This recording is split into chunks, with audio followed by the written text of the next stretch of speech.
नमस्कार, मी Neha. Deshonnati news bulletin मध्ये आपलं स्वागत आहे. जाणून घ्या आजच्या ठळक घडामोडी. पत्रकारांशी बोलताना उपमुख्यमंत्री देवेंद्र फडणवीस म्हणाले, शरद पवार यांच्यासाठी मोदी पंतप्रधान होणे धोक्याचे आहे. देशाकरता जे मोदींनी केलं आहे त्यामुळे सर्वजण मोदींना मत देत आहेत.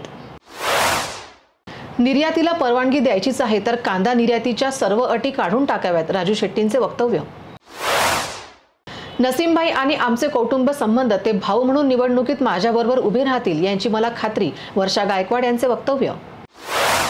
मुख्यमंत्री एकनाथ शिंदेंनी सांगितले, सभेची जय्यत तयारी झाली आहे. नरेंद्र मोदीच्या स्वागताला सर्वजण उत्सुक आहेत. माहोल पूर्ण महायुतीचा आहे व संपूर्ण माहोल मोदीमय आहे. कोल्हापूरच्या दोन्ही जागा आम्ही जिंकणार आहोत. महाविकास आघाडीचे उमेदवार शशिकांत शिंदे यांच्या प्रचारार्थ शरद पवार यांच्या उपस्थितीत सभेचे आयोजन.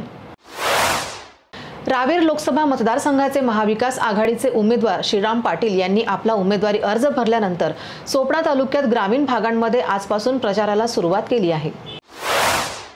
गादीचा मान राखला असता तर राहुल गांधी आणि उद्धव ठाकरे शाहू महाराजांकडे गेले असते.